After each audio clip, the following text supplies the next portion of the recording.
It's the feast of St. John Bosco today. St. John Bosco is one of the most delightful saints in the Catholic Church.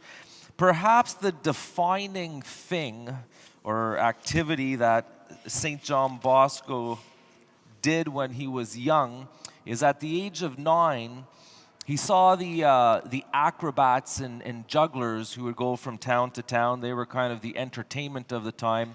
And he saw the crowds that they gathered. And so at the age of 9, he thought to himself, I can do that.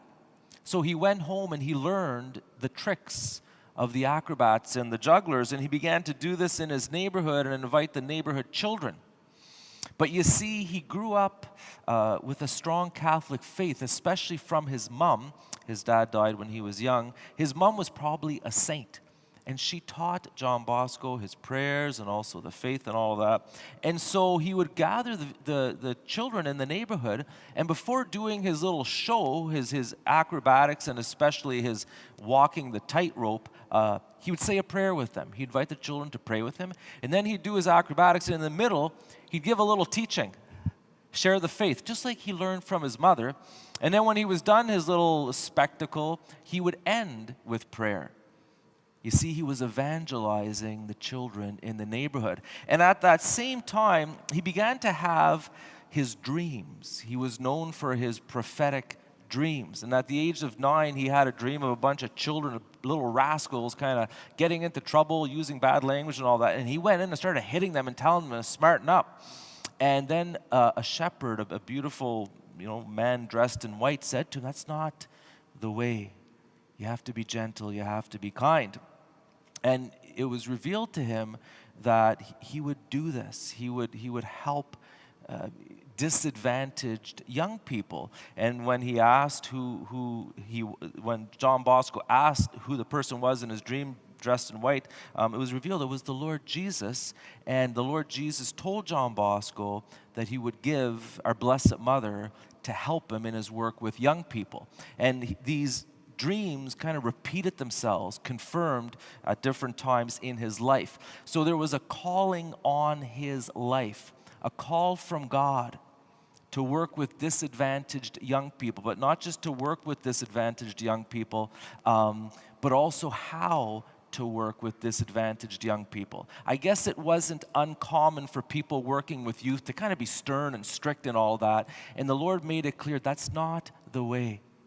Gentleness, kindness, patience, love, that's the way. Yes, sometimes you need to be firm, but you have to be loving, gentle, and kind to the children. And so he went on, he spent his whole life working with disadvantaged young people. His ministry was just staggering. He did so much good, but he also founded a community whose ministry, charism, work is to work with disadvantaged young people. They're called the Salesians, named after St. Francis de Sales, whom St. John Bosco had a great devotion to. And St. Francis de Sales is really the one who taught this way of gentleness and kindness and not being so harsh. And so they say today, all around the world, you've got these Salesian communities. And I'm told, if you go to a Salesian community, say in Africa or South America or India or the US, or I think they have them in Canada too, if you go to them, you should see the pattern set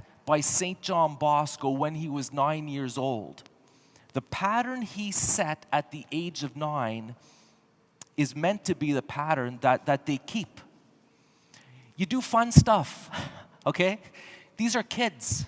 You need to do fun things with them. So they say if you go to these Salesian communities, they're playing soccer and basketball and volleyball and going on hikes and singing and playing instruments. They do fun things. They probably learn acrobatics too a little bit, I'm sure, in honor of St. John Bosco.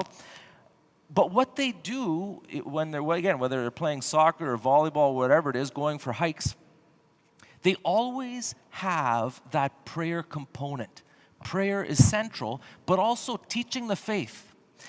But what's most important about this formula or approach or way taught by St. John Bosco, and he insisted on this, when he was asked later in life, after just seeing the staggering work, they asked him, what's your secret? They say without hesitation, he'd say, love. And so the idea is when you go to these Salesian communities and see the many workers, the volunteers, the members of the community working with the young people, you see the activity, you see the prayer, you see the teaching, but you're supposed to see a lot of love. And they say the Salesians, they take pride in being really loving. Now, along with this, the activities, the fun, the prayer, the love, there's also the component of learning practical life skills. We all need to, be good citizens or whatever, kind of work and all of that. So St. John Bosco, he set up just almost every workshop and craft you could imagine, from a theater to cobblers, and tailoring and carpentry, and I think they had their own printing press, like everything. So he was teaching these boys skills so they could, earn a livelihood and all that. But the point is, as I was reflecting on this, I was thinking to myself, I don't think we challenge ourselves enough to love.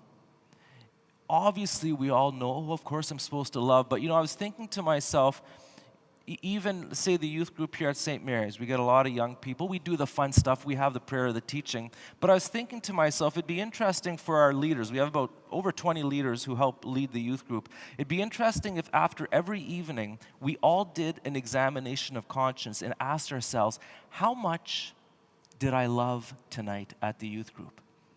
Because it's really easy to get into hang out with my friends mode. And obviously you're a loving person, so you're nice, but even if each one of us tried to kind of up the bar, even by one notch, so if I loved at a level of 6 out of 10, what if I could try to love at a level of 7 out of 10 then at the next youth group?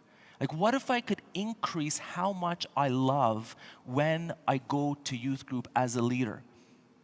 I'm convinced that when John Bosco said the secret is love, it wasn't just some, moral platitude. He meant it.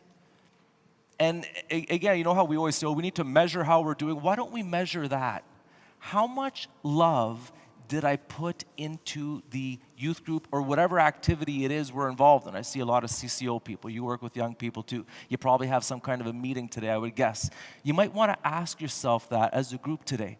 How much love do you put into what you do? And is there a way you could even measure that? Or if not measure it, ask yourself, again, maybe as an examination of conscience after every event, ask yourself, how much love did I put into this? Because the idea with the Salesians is when you go visit a Salesian community, they're doing their activities, they're doing their prayer, they're doing their teaching, but apparently when you go, there's a lot of love in honor of St. John Bosco, who insisted the most important thing is love.